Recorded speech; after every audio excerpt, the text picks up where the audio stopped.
नमस्कार, बुलेटिन में आप सबका स्वागत है। मैं हूं आप सबके साथ अनूप। सबसे पहले बात आसमानी आफत की। बिहार में एक बार फिर आसमान से मौत की आफत आई। आज बिहार के अलग अलग जिलों में वज्रपात से 22 लोगों की मौत हो गई। समस्तीपुर में 8 लोगों की मौत हुई तो वहीं पटना के दुल्हिन बाजार में 5 लोगों की मौत हो गई, जबकि फुलवारीशरीफ में 1 बच्चे की मौत हो गई। वहीं पूर्वी चंपारण में 4, शिवहर में 2, कटिहार में 2 की मौत हुई है। वहीं पूर्वी चंपारण में 4, पटना के दुल्हिन बाजार में 5, शिवहर में 2 और कटिहार में 2 लोगों की मौत हुई है।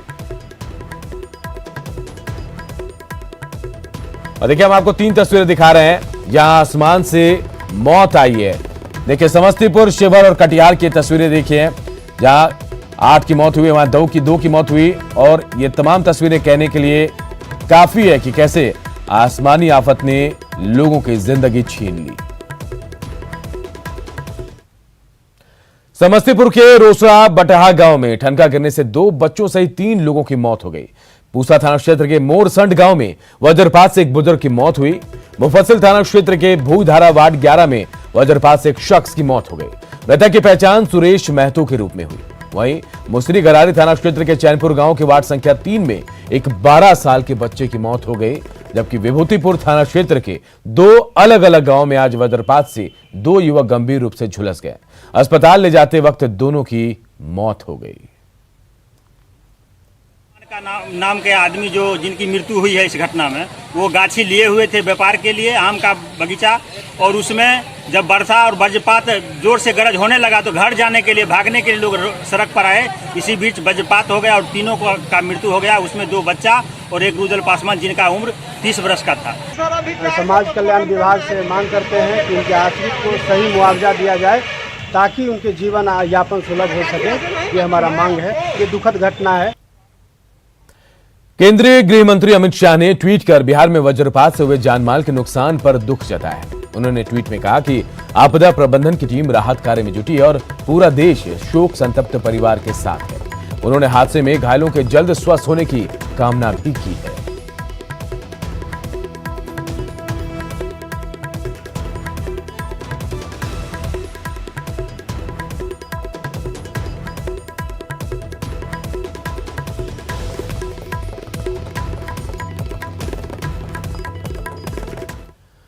और अब बात बिहार चुनाव की। बिहार में चुनावी जीत के लिए हर दाव आजमाने की कोशिश की जा रही है, चाहे शर्त परिवार हो या फिर विरोधी।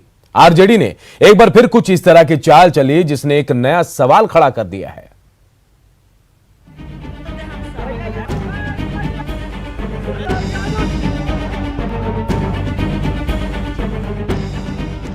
चुनावी साल में बिहार की सियासी पटकथा सोच समझकर लिखी जा रही है।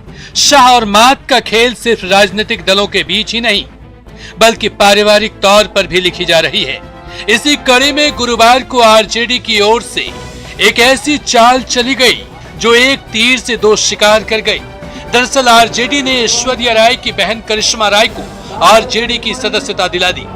तेजस्वी की इस चाल ने चंद्रिका राय को भी संदेश दिया और अपने लिए राजनीतिक जमीन भी तलाश ली। हालांकि जब करिश्मा से ये सवाल किए गए तो उन्होंने धर्म के सहारे सियासी जवाब देकर इसे खारिज कर दिया। इसका सच्चाई से कोई लेना देना नहीं है, ये सारी काल्पनिक बातें हैं। मैं इस पे कुछ नहीं कहना चाहूंगी क्योंकि इसका कोई यथार्थ नहीं। करिश्मा की ज्वाइनिंग के कुछ ही देर बाद में ये चाल उल्टी पड़ती दिखाई दी, क्योंकि सियासत में तेज ब्रदर्स के सुर एक बार फिर अलग अलग हो गए। तेज प्रताप ने करिश्मा राय की एंट्री पर नाराजगी जताई और कहा कि इस संबंध में मुझसे कोई राय नहीं ली गई। आखिर पार्टी को करिश्मा को लेकर इतनी जल्दबाजी क्यों थी? इतना ही नहीं, तेज प्रताप ने ट्वीट कर लिखा कि हमें उस परिवार के किसी भी सदस्य पर तनिक भी भरोसा नहीं जिसने हमारी जिंदगी खराब की है। जी, मैं फिर कहूंगी ये सब काल्पनिक बातें हैं, मनगढ़ंत बातें हैं। मुझे बिल्कुल ऐसा नहीं लगता और कृपया ये सब निजी बातें पूछने का वक्त नहीं है। आप सब मेरा सपोर्ट करें क्योंकि मैं कंट्रीब्यूट करने आई हूँ सोसाइटी के टूवर्ड्स। अब तेज प्रताप भले ही नाराज हो, लेकिन तेजस्वी की इस चाल ने ये बता दिया है कि ये सियासत है। यहाँ चाल चुनावी चक्रव्यूह के हिसाब से तय किए जाते हैं। देखना यह है कि इसके बदले अब अगली चाल क्या होती है। पटना से न्यूज 18 के लिए संवाददाता रवि एस नारायण के साथ संजय कुमार की रिपोर्ट। और देखिए, इस खबर के सार को भी समझने की हम कोशिश करते हैं। देखिए, चंद्रिका राय जो है, उन्होंने आरजेडी के विरोध का पहले ही ऐलान कर रखा है और आरजेडी के खिलाफ इस बार वो चुनावी रणनीति में भी उतरने वाले हैं। तेजस्वी यादव आज से रणनीति की काट खोज रहे थे और इसी के तहत करिश्मा को आरजेडी से जोड़ा गया है। दारोगा राय के परिवार के साथ खड़े दिखने की कोशिश तेजस्वी यादव ने की है। थोड़ी हैरानी इस बात की है कि एक ही परिवार के दो लोग ऐसे हैं जो एक आरजेडी का विरोध कर रहा है और दूसरे को आरजेडी में शामिल कराया गया है। कहीं ना कहीं यह माना जा रहा है कि करिश्मा को वहां मौका दे सकती है आरजेडी। बढ़ते आगे और बात झारखंड की करते हैं। प्रदेश झारखंड बीजेपी की नई टीम का गठन जल्द से जल्द हो सकता है। प्रदेश अध्यक्ष दीपक प्रकाश के दिल्ली से लौटने के बाद राज्य स्तर पर सुगबुगाहट अब तेज हो गई है।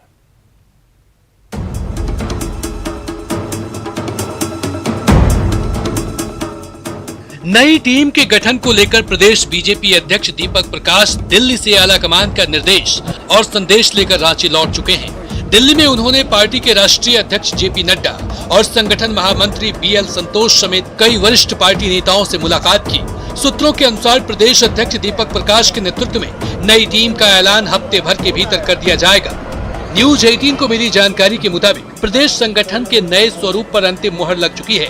लिहाजा प्रदेश के नेताओं में बेताबी इस बात को लेकर है कि नई टीम में उनकी जगह बन पाई है या नहीं। अब समय का इंतजार कीजिए और बहुत जल्द हम लोग इन चीज़ों को, एक महीने हम सब लोगों ने संगठनात्मक काम किए, प्रधानमंत्री जी के उपलब्धियों को जमीन तक पहुंचाने का हमने काम किया। अब इस महीने के प्रारंभिक समय में ही हम लोग इसका पूरे जिलाध्यक्षों, पार्टी की प्रदेश की कार्य समिति उसकी घोषणा करेंगे। सूत्रों से मिली जानकारी के मुताबिक संथाल और दूसरे प्रमंडलों में भी बदलाव के संकेत मिल रहे हैं। वहीं जिला अध्यक्षों, पार्टी पदाधिकारी, महामंत्री समेत दूसरे पदों पर भी कुछ नए चेहरे देखने को मिल सकते हैं। सूचना यह भी है कि जिला अध्यक्षों और दूसरे पार्टी पदाधिकारियों की घोषणा बारी बारी से हो सकती है। हालांकि दीपक प्रकाश ने न्यूज 18 से साफ कहा कि उनके साथ काम करने वालों की टीम होगी, साथ ही उसमें जोश और होश का संगम भी देखने को मिलेगा। पार्टी में व्यक्ति बदलता है लेकिन कार्य पद्धति वही है, हमारा दृष्टिकोण भी वही है और लक्ष्य भी हमारा वही है। हम सांस्कृतिक राष्ट्रवाद के सिपाही हैं। हम ऐसे वैचारिक अधिष्ठान के सिपाही हैं जो देश की एकात्मता के लिए अपने आप को बलिदान देने के लिए तैयार है। नई टीम को लेकर पहुंच और पैरवी का दौर अब खत्म हो चुका है। सूत्रों के मुताबिक दिल्ली में ही टीम दीपक के गठन को लेकर विस्तार से चर्चा हो चुकी है और सिर्फ अब इसका औपचारिक ऐलान बाकी है। ऐसे में नए कारवां में जो पुराने चेहरे शामिल नहीं होंगे, उन्हें साथ लेकर चलना भी दीपक प्रकाश के लिए एक बड़ी चुनौती साबित होगी। न्यूज 18 के लिए रांची से संजय कुमार सिन्हा की रिपोर्ट। सुशांत सिंह राजपूत केस में मुंबई पुलिस संजय लीला भंसाली से पूछताछ करेगी। पुलिस भंसाली को पूछताछ के लिए बुलाएगी। इसके अलावा यशराज बैनर के कास्टिंग डायरेक्टर शानू शर्मा से भी पूछताछ होगी। खबर यह है कि पुलिस शेखर कपूर और कंगना रनौत को भी पूछताछ के लिए बुलाएगी। बताया जा रहा है कि भंसाली से पुलिस रामलीला और बाजीराव मस्तानी को लेकर पूछताछ करेगी। सूत्रों की से जो जानकारी मिल रही है उसके हिसाब से रामलीला और बाजीराव मस्तानी फिल्म सुशांत को मिलने वाली थी, लेकिन यशराज के कॉन्ट्रैक्ट की वजह से सुशांत ये फिल्में नहीं कर सके और इसी को लेकर सुशांत और यशराज के बीच रिश्ते खराब हुए थे।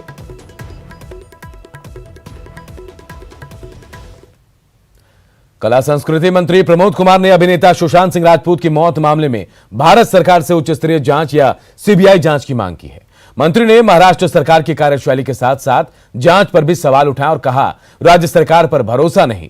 कला संस्कृति मंत्री प्रमोद कुमार से बातचीत की हमारे सहयोगी रजनीश कुमार ने। में बिहार के कला संस्कृति मंत्री प्रमोद कुमार भी सरकार से मांग कर रहे हैं, साथ ही जो महाराष्ट्र सरकार जांच कर रही है उस पर सवाल उठा रहे हैं कि सीबीआई जांच होनी चाहिए। पूरे मामले पर भारत सरकार जो है एक कमेटी गठन करे या फिर सीबीआई जांच करे? भारत सरकार उच्च स्तरीय जांच करे। भारत सरकार के इस क्षेत्र के हम लोगों के लोकप्रिय सांसद, जो सीबीआई हो या अन्य जो उच्च स्तरीय जांच हो, क्योंकि महाराष्ट्र के सरकार के ऊपर बिहार की जनता की भरोसा नहीं है। अगर महाराष्ट्र की सरकार कुशल रहती तो ये घटना ही नहीं घटित होता। पूरे बिहार के जो भी कला प्रेमी लोग हैं वह मान रहे हैं कि बिहार के गौरव कलाकार के साथ ये समझा जाए कि बहुत बड़ा अनर्थ हुआ है। इसको लेकर आप सीएम नीतीश कुमार तक कुछ जवाब नहीं दे पाए हैं। आप कला संस्कृति मंत्री हैं बिहार के, कलाकार डरे हुए, आप बात करेंगे सीएम से? देखिए, ये विषय स्वयं में महाराष्ट्र सरकार और भारत सरकार का अधीनस्थ है। राज्य सरकार के इसमें कोई पहल की जरूरत नहीं है। तो हमारे साथ प्रमोद कुमार मंत्री थे, सीधा कह रहे हैं कि हर बिहारी सब पर भारी। कलाकारों को ये कहीं ना कहीं भरोसा दे रहे हैं कि जहां भी रहें मन लगाकर काम करें, और भारत सरकार से एक उम्मीद है इनको कि उच्च स्तरीय जांच होगी, क्योंकि राज्य सरकार जिस तरह से महाराष्ट्र सरकार कार्रवाई कर रही है, उस कार्रवाई से कला संस्कृति मंत्री के साथ साथ बिहार के लोग नाखुश हैं और लगातार उच्च स्तरीय जांच के साथ साथ सीबीआई जांच की मांग कर रहे हैं। कैमरामैन मनीष जुनेजा के साथ रजनीश कुमार, न्यूज़ 18 पटना।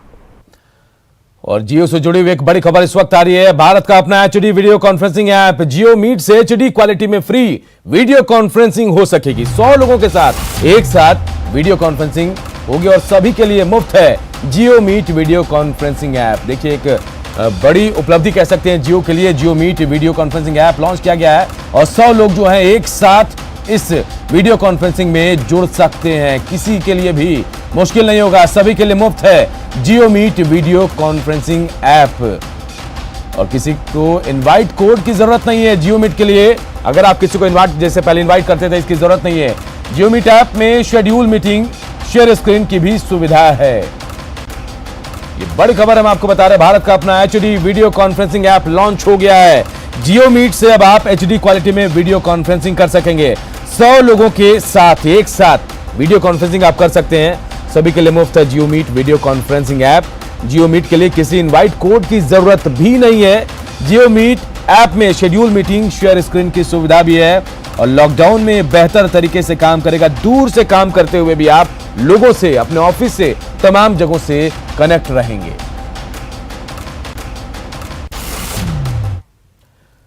पिछले 30 दिनों में चीन को लेकर देश के लोगों की भावनाओं को समझने के लिए न्यूज 18 ने 3 सर्वे किए। 1 जुलाई से 2 जुलाई तक 24 घंटे तक चले तीसरे सर्वे में न्यूज 18 ने चाइनीज ऐप पर भारत सरकार के प्रतिबंध को लेकर देश का मूड जानने की कोशिश की। न्यूज 18 का तीसरा सर्वे 1 जुलाई से 2 जुलाई तक 24 घंटे की अवधि तक चला और इस सर्वे के मुताबिक हम आपको बताते हैं 89% भारतीय चाइनीज ऐप पर रोक का समर्थन करते हैं। वहीं 78% मानते हैं कि चाइनीज ऐप जो है उसे बैन किया जाए। दूसरे 89% चाइनीज ऐप पर रोक का समर्थन करते हैं। 87% भारतीय ऐसे हैं जो चाहते हैं कि बाकी चाइनीज ऐप को भी बैन किया जाए। 78% ऐसे लोग हैं जो मानते हैं कि चाइनीज ऐप से उपयोगकर्ता की जासूसी भी करता है। 57% लोग कहते हैं कि भारतीय नियमों का पालन करने पर ना हटे प्रतिबंध। 77% लोग ऐसे हैं जो प्रतिबंध हटने पर भी नहीं करेंगे चाइनीज ऐप का उपयोग। अब 72% लोग मानते हैं कि प्रोडक्ट पर मेड इन चाइना लिखे ई कॉमर्स की कंपनियां हैं। 82% हुआई और जेटी टेलीकॉम उपकरणों पर भी प्रतिबंध के पक्ष में है। न्यूज 18 पब्लिक सेंटीमीटर पोल, जी हां, नेटवर्क 18 की website, CNN news, news 18 India, news 18 regional, CNBC TV 18, money control और फर्स्ट पोस्ट सहित नेटवर्क के सभी सोशल मीडिया अकाउंट ने सर्वे किया गया और सर्वे में 7 सवाल पूछे गए। पहला सवाल था कि क्या आप 59 चाइनीज ऐप पर भारत सरकार के प्रतिबंध लगाने के फैसले का समर्थन करते हैं? तो देखिए क्या जवाब आया, ये भी हम आपको बता रहे हैं। हाँ 89% लोगों ने कहा, ना 7.91% लोगों ने, और पता नहीं का जो जवाब दिया है 2.79% लोग थे। और अगला सवाल था, क्या सरकार को अन्य चीनी ऐप्स पर प्रतिबंध लगाना चाहिए? हाँ में 86% लोग, ना में 8.65% लोग, पता नहीं में 4.51% लोग। और क्या आप मानते हैं कि चाइनीज ऐप उपयोगकर्ता का डेटा चुराते हैं? हाँ 77%, ना 8% और पता नहीं 13% लोग। चाइनीज ऐप बैन पर सबसे बड़ा सर्वे है ये। और यदि भारतीय ऐप्स नियमों का पालन करने के लिए सहमत हो तो क्या प्रतिबंध हटा देना चाहिए? इसमें 31.42% लोगों ने हाँ कहा, ना 57%, पता नहीं 11%। अगर प्रतिबंध हटा दिया जाए तो क्या आप उन चाइनीज ऐप्स का उपयोग करेंगे? हाँ में 14%, ना में 76% और पता नहीं में 8% लोगों ने अपनी हामी भरी है। क्या भारत में ई कॉमर्स कंपनियों को चाइनीज उत्पादों पर प्रमुखता से मेड इन चाइना का लेबल प्रदर्शित करना चाहिए? हाँ कहा 71% लोगों ने, ना 16% लोगों ने और पता नहीं 12% लोगों ने। 7वां प्रश्न, क्या आपको लगता है कि भारत को हुआई और जेटी जैसे चीनी विक्रेताओं के दूरसंचार उपकरणों के उपयोग पर सख्त प्रतिबंध लगाना चाहिए। 80% लोगों ने कहा हाँ, 11% लोगों ने कहा ना और 8% लोगों ने कहा पता नहीं। बात तो दूसरी खबर की करते हैं। बेतिया की खबर, जहां करंट लगने से एक घायल मिस्त्री की मौत हो गई। वह मिस्त्री की मौत के बाद पूरे घटनाक्रम का एक वीडियो भी सामने आया है। इसमें युवक करंट लगने के बाद पोल पर ही लटका दिखाई दे रहा है। इसके बाद वो नीचे गिर जाता है, जिसे लोगों ने किसी तरह बाहर निकाला, अस्पताल पहुंचाया और वहां उसकी इलाज के दौरान मौत हो गई। बताया जा रहा है कि 2 दिन पहले मझौलिया थाना क्षेत्र के बखरिया गांव का रहने वाला राजेश कुमार गांव के दूसरे टोले में बिजली ठीक कर रहा था और करंट लगने से उसकी मौत हो गई। वही मौत के बाद नाराज लोगों ने यहां हंगामा किया। लोग पूरे मामले की जांच कर दोषियों पर कार्रवाई की मांग कर रहे हैं।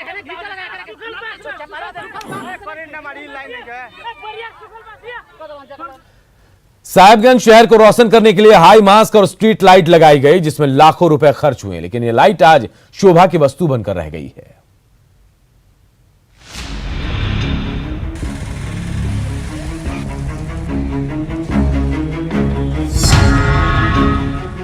शाम ढलते ही पूरा साहिबगंज शहर अंधेरे में डूब जाता है। शहर को रोशन करने के लिए नगर परिषद द्वारा लगाई गई हाई मास्क लाइटें खराब पड़ी हैं। कहीं हाई मास्क लाइटें खराब हैं तो कहीं स्ट्रीट लाइटें भी आंख मिचौली कर ही जलती हैं। कि आज अधिकतर लाइटें खराब पड़ी है, सभी लाइटें बंद है और शहर अंधकार में है। बड़े बड़े टावर वाले भी लाइट लगे थे कई साल पहले, लेकिन वह उचित रख रखाव व देखभाल के कारण वह अपनी दुर्दशा पर रो रहा है। ग्रामीण एरिया भी लाइट नहीं रहने से हमारे शहर के जो बेड एलिमेंट है, जो चोर उचक्के हैं, वो इनका लाभ उठाते हैं। और आप देखे होंगे कि कई बार जो आप लोगों के माध्यम से भी हम लोग देखते हैं, टीवी चैनल के माध्यम से कई घरों में लगातार जो है चोरी की घटना घट रही है। लाखों लाख रुपए जो है लोगों का चोरी हो रहा है। ऐसी कोई जो है सुरक्षा की व्यवस्था नहीं है। शहर में अंधेरे का फायदा चोर उचक्के खूब उठाते हैं और रोज अंधेरा होते ही अपराधी भी सक्रिय हो जाते हैं। शहर के इस सौंदर्यीकरण पर उपायुक्त की माने तो कई योजनाएं प्रस्तावित हैं। जहां तक शहर की लाइट और हाई मास्क का सवाल है तो बरसात के कारण कुछ टेक्निकल समस्याएं आई हैं, जिन्हें दूर कर लिया जाएगा।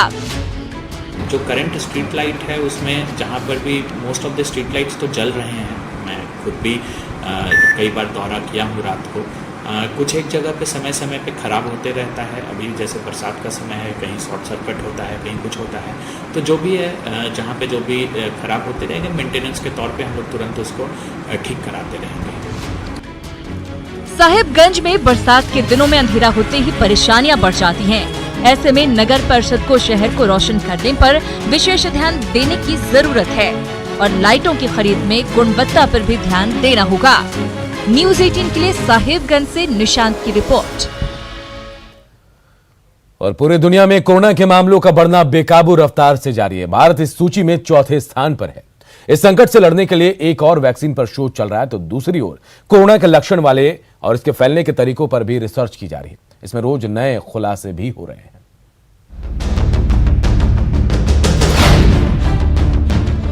दुनिया भर में कोरोना के मामले लगातार बढ़ रहे हैं। कोरोना संकट में अमेरिका, ब्राजील और रूस के बाद भारत चौथे स्थान पर है। भारत में कोरोना संक्रमण के 6 लाख से ज्यादा मामले सामने आए। सिर्फ 6 दिन में भारत में कोरोना के मामलों में 1 लाख की वृद्धि हुई। भारत में 3,60,000 से ज्यादा लोग ठीक भी हुए हैं। दुनिया भर में कोरोना के 1 करोड़ से ज्यादा मामले सामने आए हैं। दुनिया भर में कोरोना से मरने वालों की संख्या 5,15,000 के पार हो गई है।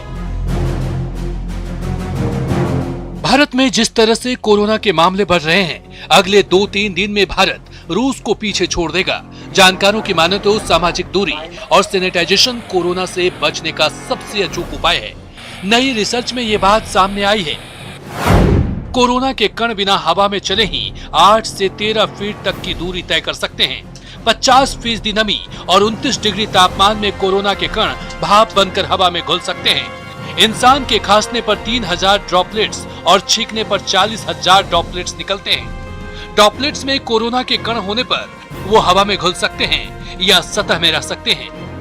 सूखी खांसी, जुकाम, बुखार, गले में खराश और सांस में तकलीफ के बाद अब नाक बहना, उल्टी और दस्त कोरोना के लक्षण हो सकते हैं। कोरोना संकट में हमारा इन रिसर्च के बारे में बताने का मकसद लोगों को डराना नहीं है। नए लक्षण और उसके फैलने के तरीके के बारे में लोग जागरूक होंगे तो ऑफिस, बाजार और घर में अतिरिक्त सावधानी बरती जा सकती है। कोरोना से डरना नहीं है, लड़ना है। Bureau report, news 18 network. Jammu Kashmir में सीमा से सटे गांव में one nation one ration card की प्रक्रिया तेज हो गई है। केंद्र सरकार की इस महत्वाकांक्षी योजना के लिए यहां के लोग बहुत उत्सुक हैं और इससे बड़ी राहत भी इनको मिलने वाली है।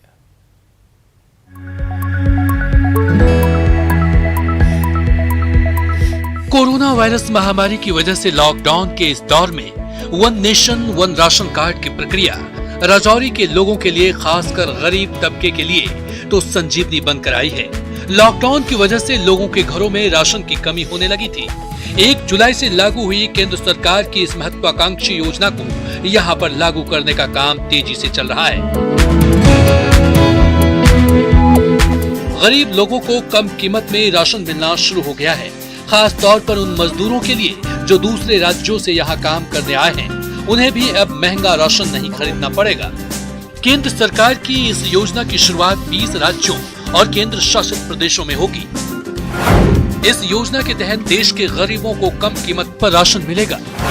इस योजना के तहत राशन कार्ड देश के किसी भी कोने में मान्य होगा। राजौरी के दूर दराज ग्रामीण इलाकों की गरीब जनता को इस योजना का लाभ जल्द से जल्द मिले, इसके लिए अधिकारी भी दिन रात युद्ध स्तर पर काम कर रहे हैं। अधिकारी भी मानते हैं कि इससे लोगों को बहुत बड़ी मदद मिलेगी। इस स्कीम के बारे में आपको मैं ये बताऊं कि ये जो one nation one ration card है, इसके तहत 80 करोड़ जो हमारे PHH राशन कार्ड होल्डर्स हैं इंडिया में, थ्रू आउट कंट्री में, वो थ्रू आउट कंट्री में किसी भी FPS पे जाके अपना इंटाइटल्ड फूड ग्रेन ले सकते हैं। 500 FPS में से 50+ FPS जो है 100% कर दिए हैं और ये हम फेजेस मैनर में कर रहे हैं। 20 से लेकर 30 जून तक पहला फेज था हमारा, उसमें हमने ये 50 कवर कर लिए। इसके बाद के फेज जो 10-10 दिन के गैप के बाद हमें आएंगे तो इसमें हमने 500 FPS को पूरा का पूरा 100% कर दिया। कोरोना महामारी को ध्यान में रखते हुए इस one nation one ration card के शुरुआती चरण में 5 महीने का मुफ्त राशन दिया गया। जनता और गांव के सरपंच भी सरकार के इस कदम की सराहना कर रहे हैं। ये एक नया कदम है और ये बड़ा हौसला अफजा बात है कि इससे लोगों को बड़ा फायदा होगा, राहत मिलेगी। और प्राइम मिनिस्टर की ये तकरीर सुन के हम बड़े खुश हुए और पूरी आवाम जो है उसको एक उन लोगों ने राहत की सांस ली। इस टाइम में लोगों को रोजगार इतना नहीं है मनरेगा के अलावा, लॉकडाउन की वजह से। और ये भी एक अच्छी बात है कि अगर 5 महीने के लिए लोगों को राशन जैसे पीछे मिला है इस तरह से दिया जाए तो इसका भी हम वेलकम करते हैं। इस योजना के तहत पायलट प्रोजेक्ट के तौर पर पिछले साल 1 अगस्त से आंध्र प्रदेश, तेलंगाना और गुजरात, महाराष्ट्र के बीच राशन कार्ड पोर्टेबिलिटी की सुविधा शुरू कर दी गई है। और अब इससे राज्यों की बंदिशें खत्म होने से रोजी रोटी की खोज में दूसरे राज्यों का रुख करने वाले मजदूर वर्ग को उसकी जेब के मुताबिक कम कीमत पर राशन के लिए भटकना नहीं पड़ेगा। Bureau report, news 18। और इस बुलेटिन में फिलहाल इतना ही, लेकिन खबरें लगातार जारी है। देखते रहे न्यूज।